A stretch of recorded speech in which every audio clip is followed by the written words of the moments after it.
Welcome to my YouTube channel. Friends, आज हम नए टॉपिक की बात कर रहे हैं। टॉपिक तो नया नहीं है, लेकिन हाँ कुछ नई चीज़ें हैं। पिछले वीडियो लेक्चर से रिलेटेड ही सब कुछ है। हमने पिछले वीडियो लेक्चर में अभी देखा था कि हम कैसे किसी भी क्वाड्रेटिक इक्वेशन को फैक्टराइजेशन मेथड से कैसे सॉल्व करते हैं। इसके पहले हमने आपको बताया था कि किसी भी क्वाड्रेटिक इक्वेशन को हम कई तरीक़ों से सॉल्व कर सकते हैं, जिसका एक मेथड था फैक्टराइजेशन। इसके अलावा दो और मेथड थे हमारे पास, एक श्रीधराचार्य मेथड था और एक मेथड था आपका जिसे हम बोलते थे परफेक्ट स्क्वायर मेथड। तो परफेक्ट स्क्वायर मेथड की अगर हम बात करें तो वो 10th 11th और 12th स्टैंडर्ड के लिए है। और अगर हम बात करते हैं फैक्टराइजेशन की मेथड की, तो फैक्टराइजेशन मेथड हमारा 6 to 10th के लिए है। और अगर हम बात करते हैं फार्मूला मेथड की, तो वो भी हमारा 6 to 10th चल जाता है। लेकिन परफेक्ट स्क्वायर मेथड जो होता है वो आपका 8th to 12th के लिए ही होता है। तो आज हम स्टार्ट करते हैं सबसे पहले फार्मूला मेथड। पहले हम आपको इस वीडियो लेक्चर में फार्मूला मेथड से कैसे हम किसी भी क्वाड्रेटिक इक्वेशन को सॉल्व करते हैं, उसका कैसे सॉल्यूशन फाइंड करते हैं, या ये बोलें कि उसके कैसे हम रूट्स फाइंड करते हैं, या ये बोलें कि उसके कैसे हम जीरोस फाइंड करते हैं। तीनों ही हमने पहले ही बताया था आपको कि एक ही चीज़ें हैं, तीनों एक ही चीज़ें हैं। तो कैसे फाइंड करना है, कौन सा फार्मूला है, वो सारी चीज़ें आज हम यहाँ देखेंगे।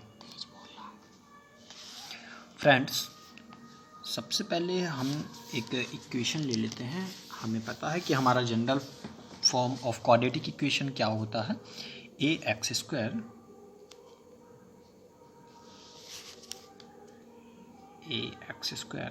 Plus bx plus c equal to 0। ये आपको पता है कि ये आपका जनरल फॉर्म है क्वाड्रेटिक इक्वेशन का। हमारा जो फार्मूला होगा, हमें x की वैल्यू फाइंड आउट करनी है। तो उसके लिए हम क्या करेंगे, हमारा जो फार्मूला है वो होता है आपका x is equal -b plus minus under root b square minus 4ac। आपको ध्यान रखना है ये b square minus 4ac square root के अंदर ही होगा, और ये आपका 2a जो है ये पूरे के अपॉन में है, पूरे के अपॉन में है 2a, ना कि केवल under root b square minus 4ac के अपॉन में है, बल्कि पूरे के अपॉन में है। अब आई होप आपको स्क्वायर रूट फाइंड करना आता होगा। अब क्या चीज़ है, वैसे तो ये इसको हम डिस्क्रिमिनेंट बोलते हैं, लेकिन अभी हम डिस्क्रिमिनेंट की बात नहीं कर रहे हैं। अभी हम केवल इसको सॉल्व करने के लिए बात कर रहे हैं। इसका हमें सॉल्यूशन ढूंढना है। तो सॉल्यूशन के लिए देखिए हम क्या करते हैं। यहाँ पर आपको समझना है कि b क्या है। b क्या है, b आपका है कॉफिशिएंट ऑफ x, x का कॉफिशिएंट। a क्या है, a है आपका कॉफिशिएंट ऑफ x स्क्वायर, और c आपका क्या है, कांस्टेंट टर्म। हिंदी मीडियम वालों के लिए भी ये बता दे रहे हैं हम कि b क्या है आपका x का गुणनखंड, यानी कि जो x के साथ में लिखा हुआ है, जो x के साथ में लिखा हुआ है उसे हम बोलेंगे x का कॉफिशिएंट या x का गुणनखंड। a क्या है आपका x स्क्वायर का कॉफिशिएंट या x स्क्वायर का गुणनखंड। क्यों, क्योंकि ये x स्क्वायर के साथ में a लिखा हुआ है। फ्रेंड्स, अगर कुछ भी नहीं लिखा रहेगा तो आप समझिएगा कि वहाँ पर कॉफिशिएंट क्या है, 1, हमेशा क्या होगा, 1 होगा, अगर कुछ भी नहीं लिखा है तो। और c आपको पता ही है कांस्टेंट टर्म है ना, तो इससे कोई विशेष प्रॉब्लम नहीं है आपको। अब इसे हम सॉल्व करते हैं। ये हमारा फार्मूला है। ये फार्मूला आपको अगर एक बार याद हो गया तो आपको बहुत ही आसानी से किसी भी क्वाड्रेटिक इक्वेशन का सॉल्यूशन पता हो जाएगा। ये फार्मूला आपको लर्न कर लेना है, लिख लेना है, नोट कर लेना है। जो भी आप करना चाहें, जैसे भी आप करना चाहें आप कर सकते हैं। अब कैसे हम इस फार्मूले से किसी भी इक्वेशन को सॉल्व करते हैं। फॉर एग्जांपल हमने लिया, कोई भी इक्वेशन हम ले सकते हैं, 5 एक्स स्क्वायर प्लस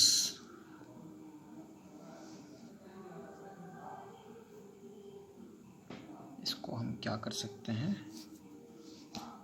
एक्स कर देते हैं।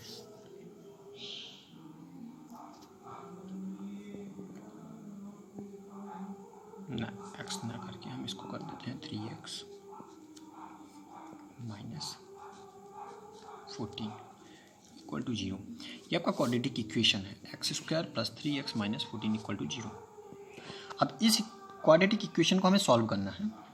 कैसे सॉल्व करेंगे? यहाँ पर a क्या है आपका, हमने आपको बताया है एक्स स्क्वायर के साथ में जो भी लिखा हुआ है, एक्स स्क्वायर के साथ में क्या लिखा हुआ है आपको दिख रहा है 5, तो a क्या है आपका 5, b क्या है आपका जो x के साथ में लिखा हुआ है यानी कोफिशिएंट ऑफ x, तो कोफिशिएंट ऑफ x क्या है आपका 3, और कांस्टेंट टर्म c क्या है आपका, यहाँ पर याद रखना है कि आपको विद साइन लेना है, जितने भी नंबर हैं विद साइन लेना है यानी साइन के साथ में लेना है। तो यहाँ पर c क्या है -14, समझ में आ रहा होगा आपको।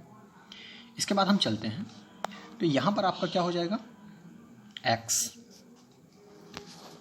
इक्वल -b यानी कि -3, फॉर्मूले पे हम पुट कर रहे हैं वैल्यू को, प्लस माइनस √b² यानी कि 3² -4 इंटू a यानी कि 5 into c it means -14 upon 2 into 5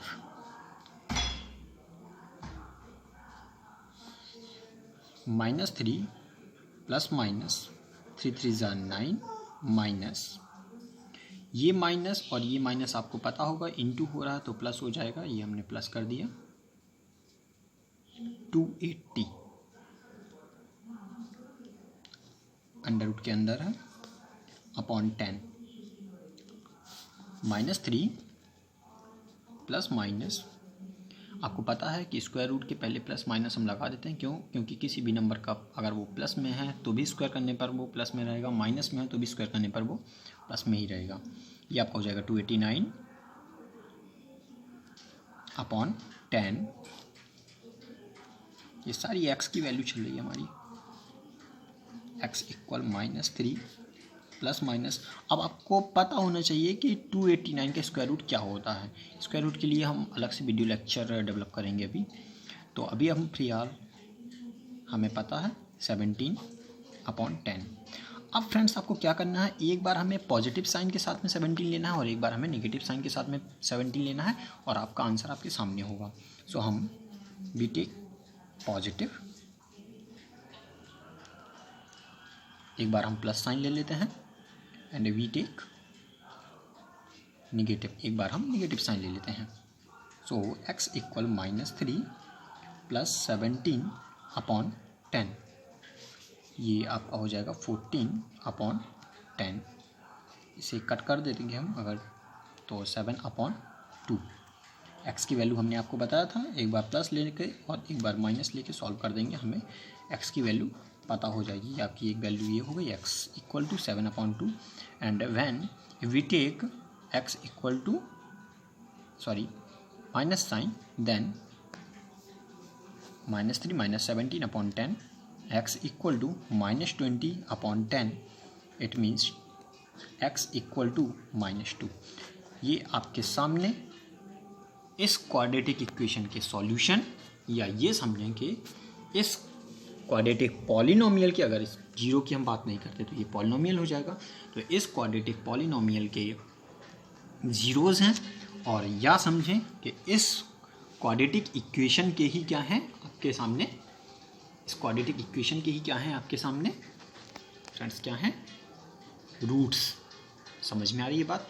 तो इसे इस x इक्वल टू 7 अपॉन 2 को हम क्या बोलेंगे, रूट्स या सॉल्यूशन या जीरोज़। यहाँ आप देख रहे हैं कि दो आपको आंसर मिल चुके हैं।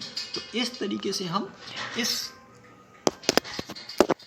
फॉर्मूले की मदद से x equal to -b plus minus b² -4ac upon 2a की मदद से आप क्या कर सकते हैं, बहुत आसानी से, बहुत ही ज़्यादा आसानी से आप किसी भी क्वाड्रेटिक इक्वेशन को सॉल्व कर सकते हैं। Thank you for watching this video. और हाँ, आप कमेंट करके अपनी प्रॉब्लम्स ज़रूर पूछें, प्रैक्टिस करें, क्योंकि मैथ्स विदाउट प्रैक्टिस नहीं आती है, ये आप सभी को पता है। एंड एक प्रोवर्ब्स भी है हमारे पास कि प्रैक्टिस मेक परफेक्ट। जब हम प्रैक्टिस करेंगे तभी हम परफेक्ट हो पाएंगे, अदरवाइज हम परफेक्ट नहीं हो सकते हैं। तो इसी के साथ एक बार फिर से आप सभी को थैंक्स।